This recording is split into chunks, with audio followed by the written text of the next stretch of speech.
muertos y 4 heridos tras ataque a un grupo de personas que libaban en el Cerro Las Cabras, en Durán, provincia del Guayas.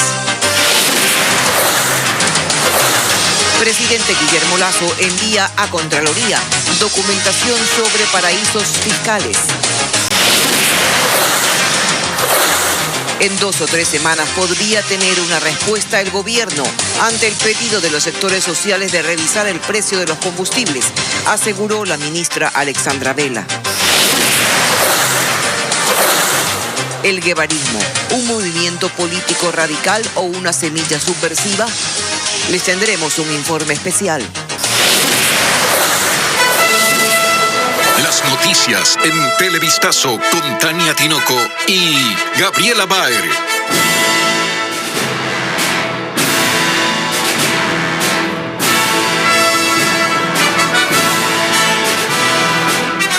¿Qué tal, amigos? Bienvenidos a una emisión más de Televistazo. Comenzamos las noticias con los hechos violentos ocurridos en Guayas. Esta madrugada 2 personas fueron asesinadas y otras 4 resultaron heridas en el Cerro Las Cabras, en Durán. Hola, Gaby. Hola, Tania, amigos, bienvenidos. La policía detalló que una de las víctimas tenía antecedentes por tráfico de drogas. José Carlos Alvarado estuvo en el sitio y nos trae más detalles. La alerta se dio a las 3 de la madrugada de este jueves en una de las subidas al Cerro Las Cabras, en el cantón Durán. Un ataque armado se produjo contra 6 personas. 2 de ellas murieron y 4 resultaron heridas. Según la policía, 2 personas llegaron en una tricimoto cuando fueron interceptados por 7 sujetos. Los mismos dispararon también a 4 hombres que estaban a bordo de un auto. En este último se reportaron los 2 fallecidos. Hasta el sitio llegaron agentes especializados y fiscalía para recoger evidencias. Se presume que se encontraban libando en este lugar. Sí, 6 personas de sexo masculino, como les indiqué. Las autoridades aún no establecen por qué se dio este hecho violento, pero especificaron qué tipo de armas utilizaron los sicarios. Lo que me indica criminalística es que con 2 tipos de armas. Una es de calibre 9 milímetros y el otro es de .222-23. Una de las víctimas de este ataque perpetrado en el Cerro Las Cabras registra 3 antecedentes penales de acuerdo a la policía, todos por tráfico de drogas. El Cerro Las Cabras es una zona en disputa por las bandas criminales dedicadas principalmente al microtráfico. En ese mismo lugar, hace menos de un mes, las autoridades levantaron el cuerpo de un hombre decapitado. La tricimoto y el resto de evidencias fueron incautadas por las autoridades para continuar con las investigaciones. Un joven de 17 años fue asesinado a balazos en el Guasmo, en el sur de Guayaquil. El crimen, sobre el que aún no hay pronunciamiento oficial, se registró cuando falta una semana para que finalice el estado de excepción. María Cecilia Largacha nos trae las imágenes.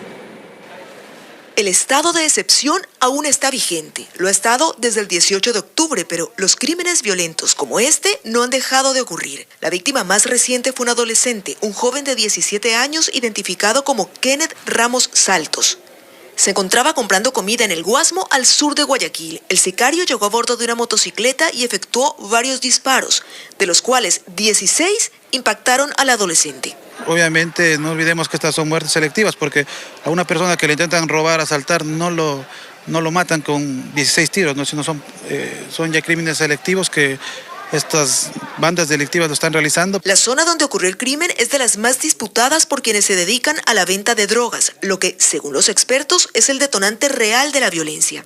Todavía estamos lejos de lograr el verdadero objetivo, que es la de neutralizar en gran manera al narcotráfico. La presencia de militares debe darse o fortalecerse en las fronteras. Estamos conscientes de lo vulnerable y de lo permeables que son las fronteras por donde ingresa la droga. El Ministerio de Gobierno cita cifras que hablan de resultados durante el estado de excepción. Dicen que solo en Guayas ha habido 43.000 operativos conjuntos entre militares y policías, que han detenido a 797 personas, que han decomisado 3 toneladas de droga y 128 armas de fuego. Pero también están las otras cifras, las que establecen que solo en la zona 8, Guayaquil, Durán y San Borondón, se han registrado más de 40 muertes violentas desde el 18 de octubre. En otras palabras, aún con estado de excepción en la zona 8, matan a alguien todos los días. Aunque el jefe del circuito Guasmo dice que si nos centramos solo en su sector, las estadísticas van mejorando. Hace 2 meses atrás tuvimos 17 muertes violentas en nuestro distrito. El mes pasado tuvimos 12 y lo que va del mes tenemos 3. Uno de esos 3 fue el crimen de anoche, el del adolescente. La policía asegura que está investigando y recabando indicios para dar con los culpables. Los hechos violentos también se extienden a otras ciudades del país. Un joven murió y otro quedó herido tras un ataque a tiros en Ambato. La policía investiga esta nueva muerte violenta en la provincia de Tungurahua. El estruendo de las balas alarmó a los habitantes en pleno centro de Ambato. Era casi la medianoche cuando 2 jóvenes que estaban reunidos en la calle fueron atacados a tiros. Así lo da a conocer el coronel Marco Muñoz. Luego de lo cual se reúnen 2 personas y llega un tercero a victimar. Entonces, las investigaciones se están dando, la Jefatura Provincial de Antinarcóticos está recabando toda la información necesaria. Uno murió y el otro quedó herido. Se encuentra estable, no ha comprometido ningún órgano vital, ¿sí? Y de lo que se conoce de antemano, él era el blanco de la persona, sí, a la que dispararon. El herido se recupera en una casa de salud de Ambato, mientras que la víctima mortal aún no se le ha podido identificar. Estamos actuando en flagrancia. La información que tenemos es absolutamente reservada y en los próximos días les daremos algún tipo de resultado en torno a esta investigación. En lo que va del año, en Tungurahua se han registrado 19 muertes violentas. El presidente Guillermo Lasso informó que este miércoles entregó a la Contraloría General del Estado la documentación que avalaría que no ha incumplido con el artículo que prohíbe a los candidatos tener bienes en paraísos fiscales. Según la información oficial, el mandatario habría inscrito su candidatura sin ser accionista de la empresa con la que se lo vincula. La Contraloría inició el caso tras la publicación de los papeles de Pandora, que también mencionan a otros políticos ecuatorianos. De 2 a 3 semanas se tomará el gobierno para analizar la propuesta de organizaciones sociales de reducir el precio de los combustibles. Así lo afirmó esta mañana la ministra de Gobierno, Alexandra Vela. Además, contó que el gobierno busca recomponer sus relaciones con la Asamblea Nacional al tiempo que confía en que la reforma tributaria sea aprobada. A la hora de analizar el encuentro con la CONAIE, la ministra de Gobierno destaca las 3 coincidencias en condonación de deudas y créditos en relación al respeto de los precios oficiales y al tema de educación intercultural. Sobre lo duro, sobre el valor de los combustibles, el gobierno se comprometió a analizarlo. Después de esa revisión técnica estaremos en condiciones de poder indicar qué es lo que se puede hacer o qué alternativas se tiene para atender la solicitud que ha sido hecha desde la ciudadanía en diferentes momentos y particularmente a través de las organizaciones sociales. Paralelamente, el régimen es optimista y considera que avanza en la recomposición de sus relaciones con el legislativo, antes escenario de agrias discrepancias. De manera que sea factible llevar adelante la propuesta legislativa y la agenda legislativa del Gobierno Nacional de común acuerdo con la Asamblea Nacional y superar la fase de los enfrentamientos iniciales. En relación a la reforma tributaria, aunque indica que el Ministerio de la Ley es una opción legítima para que el proyecto entre en vigencia, cuenta que no es esa la vía preferida. En este momento el ambiente que existe dentro de los bloques legislativos y de la Asamblea Nacional apunta más bien hacia lograr los consensos indispensables para que la votación del proyecto se produzca en el seno de la Asamblea Nacional mediante el acuerdo con esas fuerzas legislativas. En todo caso, califica de positivos los resultados políticos de esta semana, aun cuando en la práctica nada esté resuelto todavía.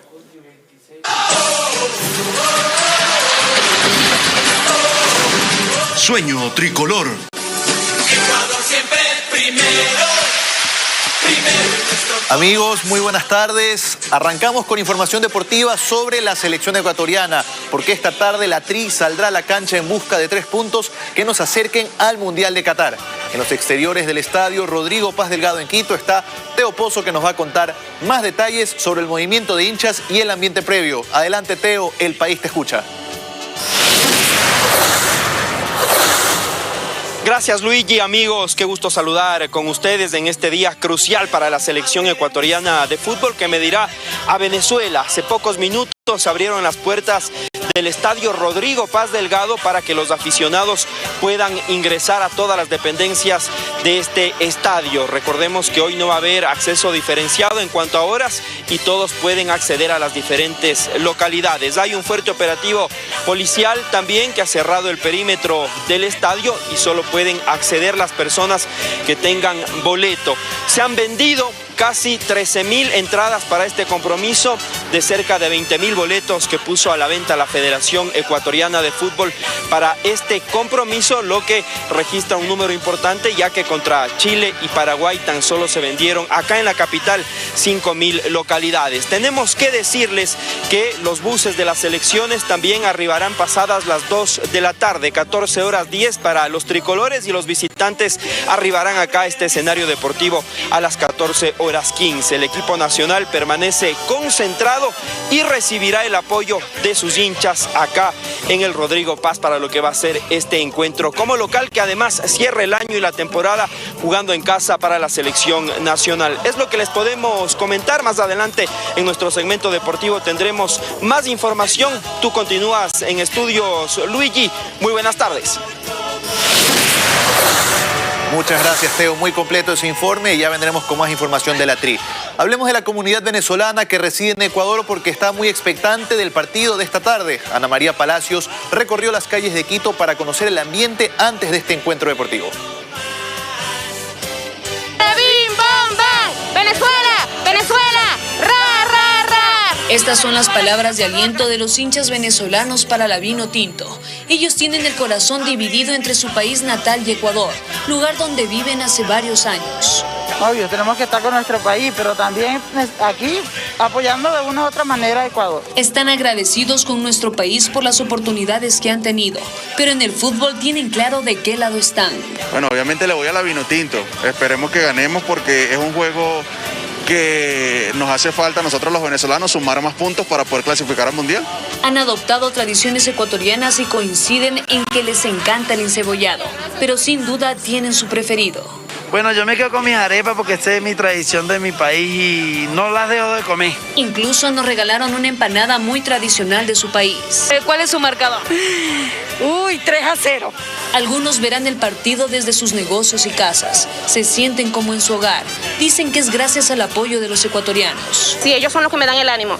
Inclusive, si yo les saco 50 hamburguesas, 40 venezolanos y 10 40 ecuatorianos y 10 venezolanos. Recorrimos otro sector de la capital y nos encontramos con Fátima, quien se prepara emocionada para asistir al estadio y alentar a su equipo. Por hoy sí, las otras veces sí íbamos con Ecuador, pero por hoy sí toca con la selección, la Vinotinto. Son hinchas que anhelan ver a sus jugadores ganar, pero con la alegría de vivir en un país que les ha regalado mucha satisfacción.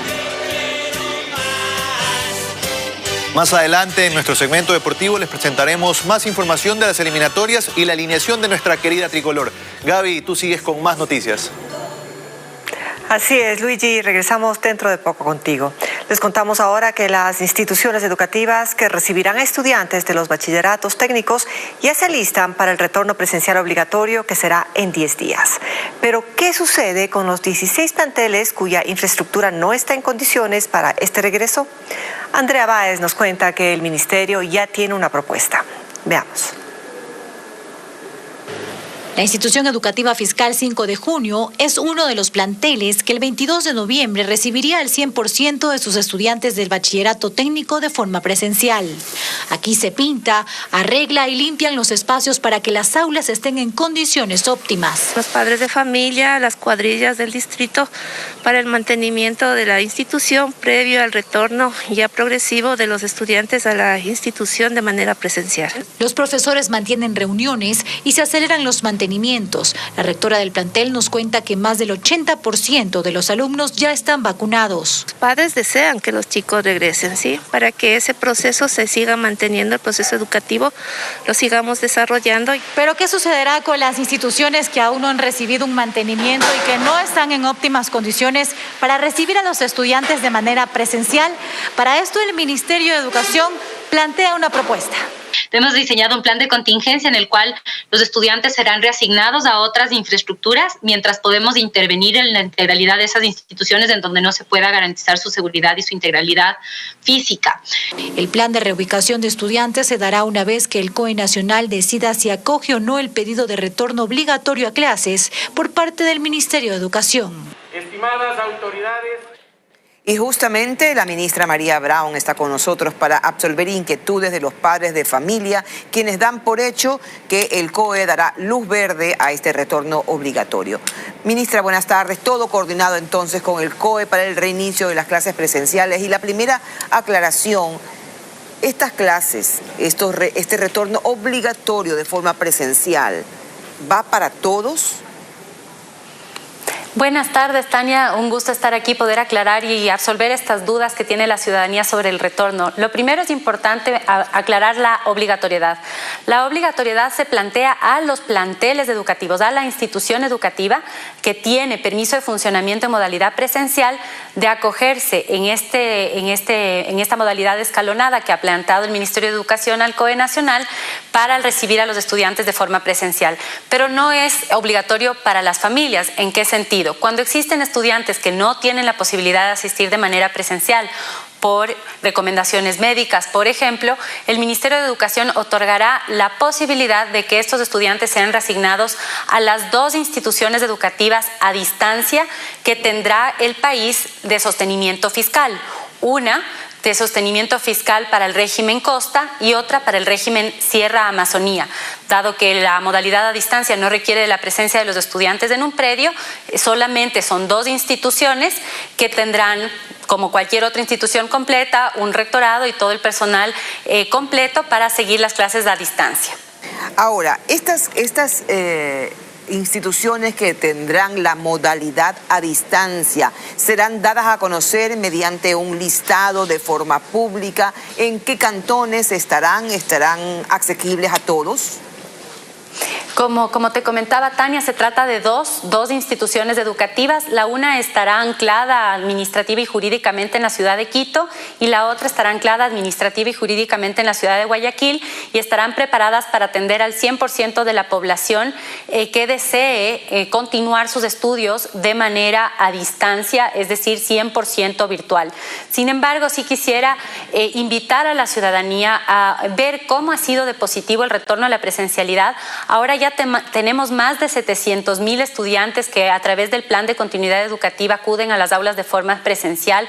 A la fecha, ya más del 50% de las instituciones educativas tienen el permiso de uso progresivo de las instalaciones y hemos podido constatar de primera mano que el retorno a la presencialidad ayuda a recuperar aquellos conocimientos y aprendizajes que cuando estamos a distancia tal vez no se reciben de la misma manera, pero sobre todo ese contacto con otros estudiantes y ese contacto cara a cara con los docentes nos ayuda a reducir los índices de depresión, de ansiedad, a identificar cuando existe también alguna dificultad específica en una de las asignaturas, en algún proceso educativo, en un proceso pedagógico, reducir los índices de deserción y abandono escolar. Los beneficios de la presencialidad superan los...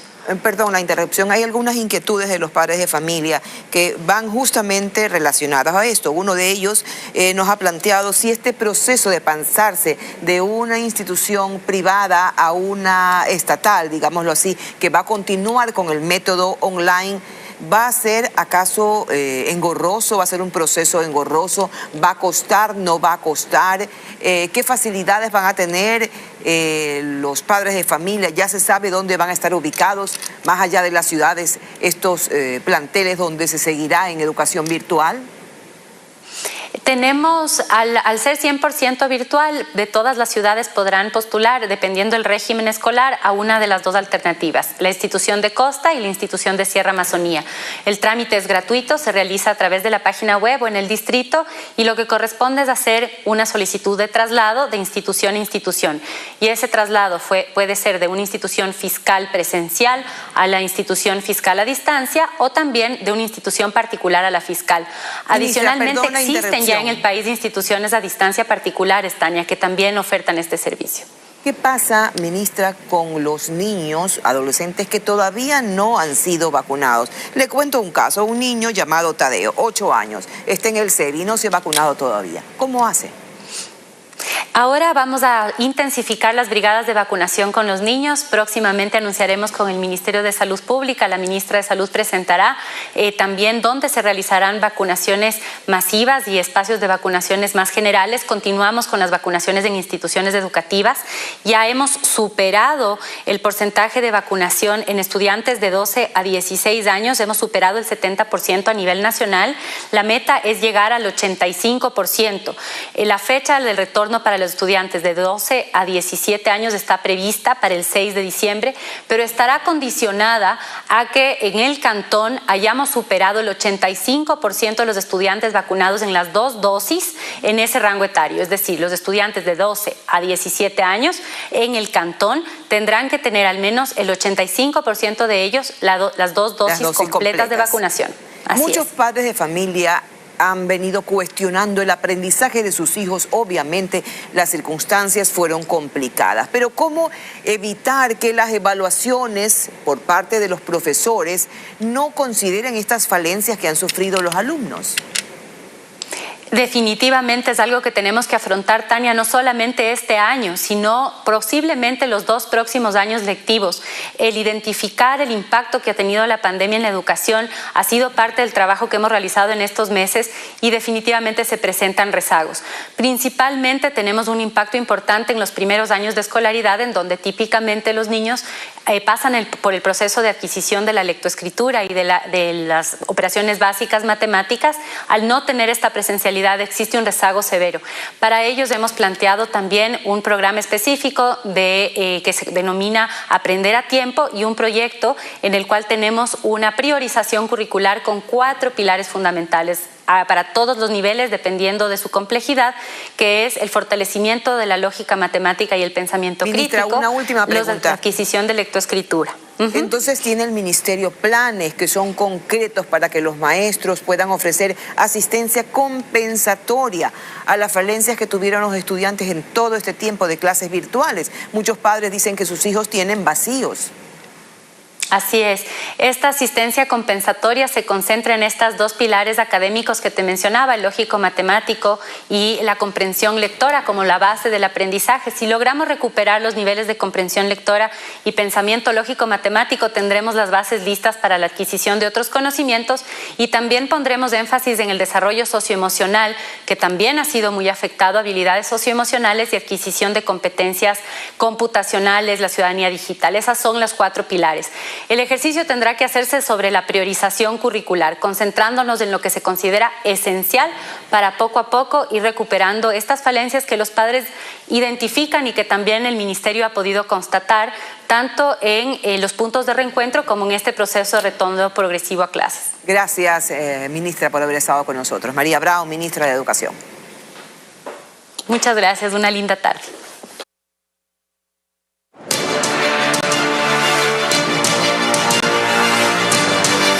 Movimiento Guevarista.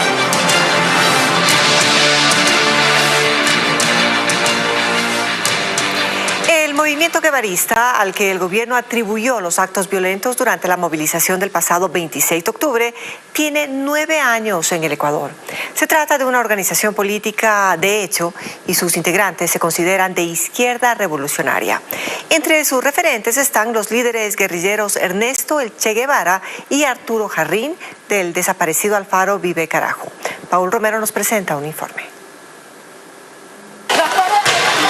El pasado 26 de octubre se registraron algunos incidentes en la Plaza de Santo Domingo durante la movilización de las centrales sindicales en contra del gobierno por el último incremento en el precio de los combustibles.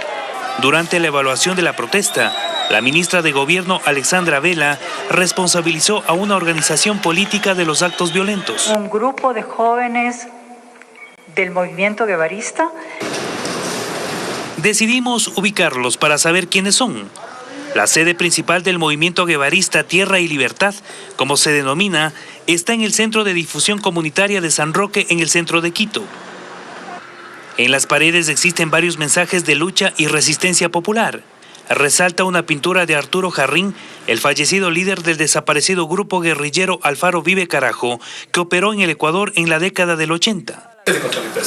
A ellos como investigadores. Nos recibe uno de sus líderes y voceros, Ernesto Flores Sierra, escritor y docente universitario. Sus instalaciones están llenas de pinturas que podrían considerarse subversivas. Potentes mensajes de lucha de clase como este. Burgueses tiemblen de miedo porque salió a la calle el hijo del obrero. ¿Qué es el movimiento guevarista?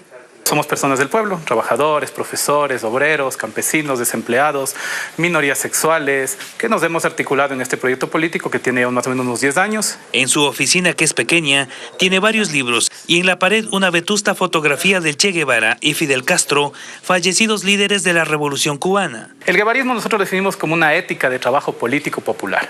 Y que esa ética de trabajo reivindica, sí, la figura de Ernesto Che Guevara, porque consideramos que es una de las grandes figuras de la liberación política de América Latina. En Ecuador comulgan con los designios de Alfaro Vive Carajo. De hecho, lo integran algunos familiares de la extinta guerrilla, pero aclara la diferencia. La visión de Alfaro Vive Carajo no era visión político-militar, ¿no? Me acuerdo de una visión clandestina que él hacía su lucha como ellos creían que iban a hacerlo. Pero nosotros no consideramos que ese sea el camino. Es decir, nuestro camino es un camino de organización política.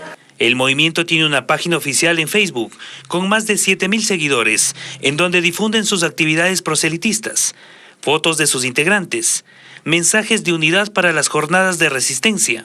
Por ejemplo, a las protestas del 26 de octubre en contra del gobierno, día que le declararon del guerrillero ecuatoriano. Además, la difusión para actividades como técnicas de combate que llaman la atención. Nosotros enseñamos justamente este combate como arte marcial, como técnicas de defensa, ¿no? Es decir, cómo zafarse de una llave, cómo dar un golpe inmovilizador y cuestiones así que son más de defensa. Para conocer la posición del gobierno sobre este movimiento, acordamos una entrevista con la ministra Alexandra Vela, pero no se concretó hasta el cierre de este reportaje. Quien respondió fue el ministro de Defensa Luis Hernández. Él minimizó el alcance del movimiento guevarista y sus eventuales amenazas. No tenemos información de que sea un movimiento que vaya a amenazar a la sociedad, pero todos los movimientos violentos, los grupos violentos están monitoreados por Fuerzas Armadas. Lo que conocemos es que es un grupo de personas que fue y destruyó una parte de la ciudad de Quito, la Plaza Santo Domingo, y lanzó piedras a los policías. Sin embargo, Inteligencia Militar lo incluyó en la lista de los denominados grupos antagónicos radicales del Ecuador. Utilizan los colores rojo y negro, símbolo del antiimperialismo, con el que se cubren sus rostros, similar a la guerrilla del Ejército de Liberación Nacional de Colombia. Hay una imagen en la cual está el ELN, pero es los presos políticos del ELN. Porque nosotros compartimos justamente la necesidad de denunciar que hay presos políticos. Pero que nosotros estemos vinculados, que tengamos alguna relación, es decir, es falso. Según Flores, el movimiento no tiene vinculación con el correísmo. Su objetivo es afianzar una nueva izquierda revolucionaria en el Ecuador. Continuamos con más. La policía muestra su preocupación porque durante esta semana salió en libertad el cabecilla de los Tiguerones, una de las bandas delictivas que se disputan el poder en las cárceles.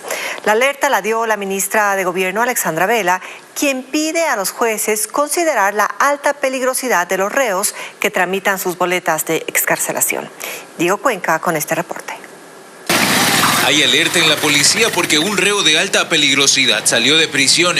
Se trata de Alex Salazar Villamar, identificado como uno de los cabecillas de los Tiguerones, una de las bandas delictivas que se disputa el control de las cárceles del país.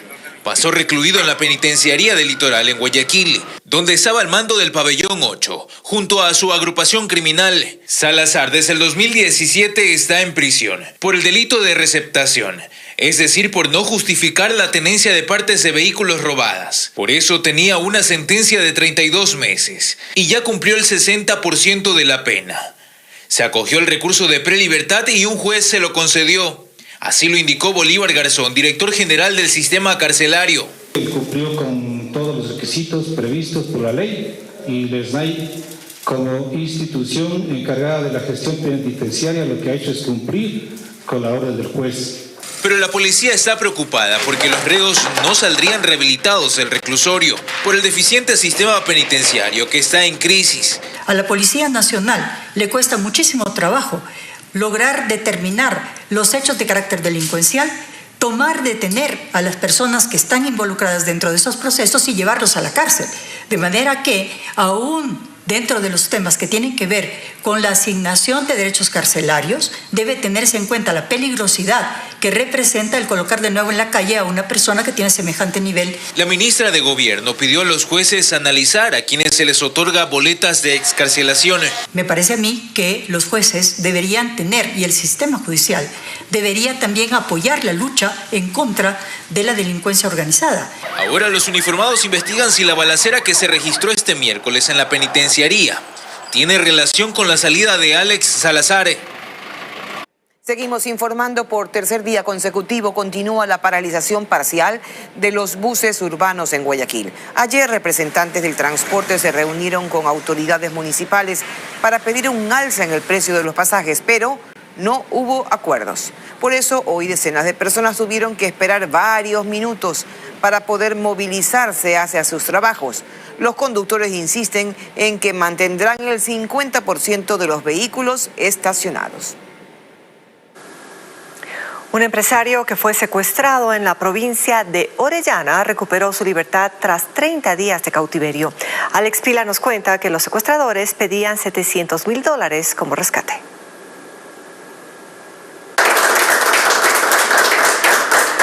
Es un abrazo tan anhelado desde hace 30 días. La familia de Fabricio vivió momentos de angustia al conocer sobre su secuestro. Las personas fueron muy específicas, que a ellos no les interesaba mi vida, que ellos querían el dinero, que a ellos les interesaba el dinero y que iban a respetar mi vida. Eso fue lo que siempre mantuvieron. Fabricio es un empresario que el pasado 12 de octubre viajaba junto a su esposa en su vehículo por la Joya de los Hachas en la provincia de Orellana, pero fueron interceptados por un grupo de personas armados. Y se encuentra en buenas condiciones de salud, a pesar de que en el momento del secuestro recibió una herida en la parte posterior de la cabeza y que durante el tiempo del cautiverio le estuvieron dando algún tipo de medicamentos. La policía recibió la alerta y luego de 30 días de cautiverio encontraron a Fabricio custodiado por 2 personas en una zona selvática en la provincia de Sucumbíos. De manera simultánea se realizan también los allanamientos de los ciudadanos que se encontraban en sus domicilios y se logran indicios asociativos como son armas de fuego, teléfonos celulares y vestimentas de tipo militar. Los 4 miembros de la estructura criminal son familiares y pedían por la liberación $700,000. El grupo estaba conformado por 4 varones, 3 de ellos con una relación familiar, el padre y 2 hermanos, más una persona allegada a la familia. De enero a la fecha, la policía a través de la Unidad Antisecuestros y Extorsión ha resuelto 23 de los 24 casos reportados en todo el país.